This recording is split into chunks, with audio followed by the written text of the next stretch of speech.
Hey folks, how we doing? Welcome to May. We are getting there, aren't we? We love to see the longer days, see some sunshine every now and then, and get the grass green and flowers growing, all that good stuff. So I hope everybody's doing well, staying healthy, and enjoying this new month as we kind of look forward to the end of the year. And with that in mind, I got a couple things to start talking about that relate to summer. I want to put out there now, and we'll talk about it again next month, I'm sure.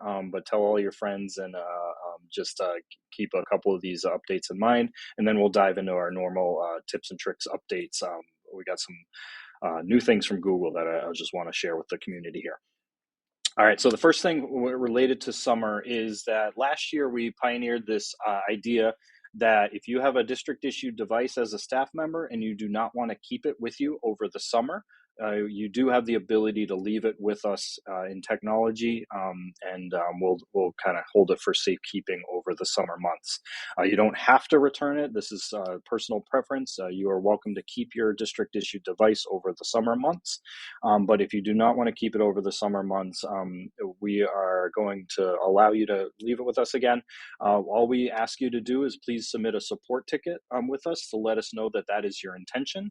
And in that ticket, we will coordinate with you just as a reminder to where to leave your device, make sure you have your charger with it, make sure all your files are on Google Drive, etc. And we'll give you other instructions on how to leave that with us so that we can keep it for you over the summer.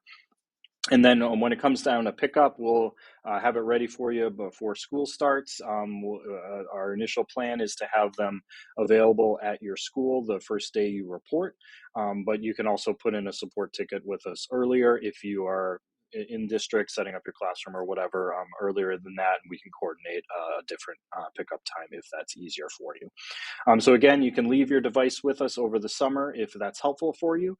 Just place a support ticket so we know that's your intention. And I can't reiterate this enough. Do not just leave your device in your classroom or in a closet or buried somewhere. That is not recommended and will not be a good thing to do. So please do not do that. Either keep it with you or place a support ticket and let us know that you are going to leave it with us over the summer. The next thing that I want to talk about is the idea of password resets. So as you know, we reset our passwords on a rotating schedule every 3 to 4 months, depending on where we fall in the school year. And so naturally, what that means is that a bunch of us might have our passwords set to expire over those summer months. And so it can be a little harder to do because, as you know, one of the things we recommend or require is that once you change your password, to restart your device while you're in district so that all of your accounts connect properly and do what they're supposed to do. Obviously, that's a little harder to do if you're not here over the summer. So we recommend to get ahead of the game, and sometime either between now or in the month of June, if you know you haven't reset your password in a little while, you can get ahead of that and reset it manually. Again, we do all this in ClassLink, and so after you log into ClassLink, you can go right up to your settings, and in your settings, you can go to security. Go to your recovery tab and then hit change password, and then you'll be able to reset it there while you're in district ahead of the game. Get it all squared away, then you don't have to worry about it over the summer. So you can get ahead of that if that's helpful.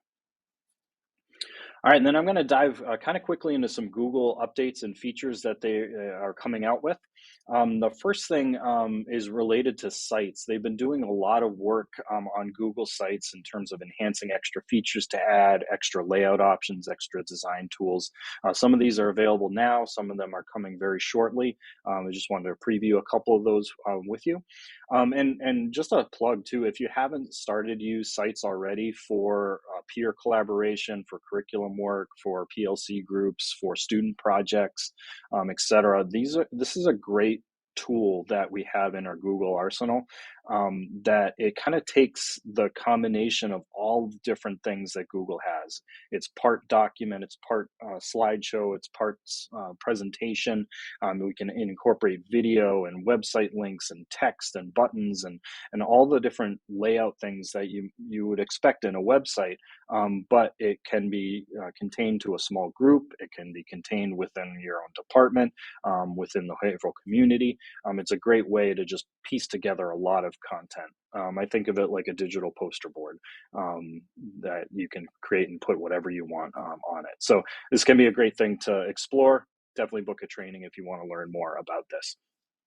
But they're enhancing some collaboration features. So as you work on a website with other people, just like in Google Docs, you'll be able to see where they are working. So you're not overlapping each other, and you can talk through things a little more tangibly there. They're also adding a width options. So in terms of the scale and the overall look and feel of the site, you can do this full width. You can have a little bit of margin there just on a quick preference under your themes. They're also adding some page frame ideas. So if you want a nice little border to go along the side, change the color for that. Simple design element, but that can be an effective way to present your content. They're also giving us some styling options for working with buttons. So as we insert a button link and want to send it to another page of the site or send it to an external page, you can determine the location and the alignment of it a lot more easily than you could in the past. So certainly really helpful features for Google Sites that just make it even easier to use. The next update you've probably seen already is when it comes to Google Drive and how we organize files. They've updated the move window. So when we're doing some file management, trying to move files between folders or create a little bit of a folder system, the look of how how we can do that has changed a little bit. I just want to preview that with us and talk you through it.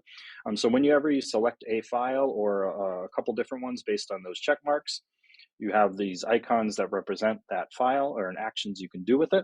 And there's this move option, which is the folder with the little arrow on it. And so if I hit move to, this is the new window that they've given for us. And so they suggest some things that you've used recently, which is great. That's the good part of AI, right? Where they are like, hey, you've been doing some stuff here. Let me make that a suggestion for things to put in. You can also access your start items very easily here, or you can certainly go to all locations, go to My Drive, go to Shared Drives, go to the various places, and just navigate through to find the place you want to move it into. And then like you had before, just want to point out you can make that new folder on the fly. So if you want to dump it into a folder, but we can't have that destination yet, just create it as you go and you're good to move things from there. So very straightforward, nice, easy way to get content going. It tells you exactly where you are as you go through this with that nice breadcrumb trail, and then you're good to go. Another new feature that's coming up from Google, and this is going to be in Google Sheets and Google Docs and Google Slides, is this searchability in the menus here, where, yes, we have a ton of buttons for things. Yes, we have menus that go across the top that help us to insert things or do formatting options and whatever. But sometimes it's still hard to find out what you want to do. And so they're going to give us this little search here that we just type a word. Hey, how do I freeze the column? Hey, how do I sort this? How do I make this a heading? How do I do table of contents? How do I insert a graphic? You can just type in something into that search, and it's going to bring you to that menu option right away. So you don't have to memorize which button is it from or which menu did I find it in. We can simply use that search to our advantage to quickly add new items and new formatting choices right within our different documents. Super handy. And then the final thing, which is kind of a big deal, but I don't have time in this video to explore it in depth, but I'd certainly encourage you to explore it on your own if it's something you're interested in. And it kind of does fall along this AI type of idea is Google Classroom has this new feature they've just pushed out to everything, everybody as a standard item. It was in beta testing for a while. Now it's fully live. And it's something they call practice sets. And so a lot of us are familiar with going to classwork and creating an assignment.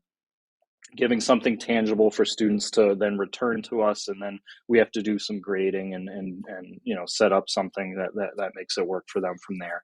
But what you might have noticed is that there's a new practice sets option, and what Google has done with this practice sets is they've allowed you to create practice items for students that is almost like a worksheet type of deal, where you can either upload an existing worksheet or create questions from scratch, and then give it out as a practice assignment. And through this AI process, Google will coach the students along, in that if they answer incorrectly, they'll say, hey, there's a resource here that might help you learn more. Or if they answered correctly, they might give them another question that can push them a little bit farther. And then you, as a teacher, just get to see the results of that and kind of get a gauge for where your students are at. So certainly with applications such as math or some vocab type of stuff, I think this is the most practical. But really, to get started, you just hit practice sets. When you're creating an assignment, it'll show you anything that you've already done and created, but you can hit create and get a new one going. And it's just a matter of building questions, and almost like a form, or importing a sheet or a document as it gets things going from here. You tag it with some skills that are based on their library of AI content. And that's how they'll kind of build some of that automation there for you. It's a really interesting piece and a new feature in Google Classroom. In our newsletter, we have a link of an overview video that Google produced. I think it's going to be a really interesting thing that you can play with and work on as we go forward with Google Classroom. So play around with that. I think it's really cool. I had a chance to experiment in the beta side of it, and it's pretty neat. It's pretty neat. I think you'll find some enjoyment in that, and most importantly, it can really help the students practice some things on their own as well. Okay, so that's all I got for this month. I hope everybody's doing well. Continue to ask us questions and support tickets. Continue to book training appointments, whether in person or remote, and we'll help you out from there. But until next month, you guys take care. Bye.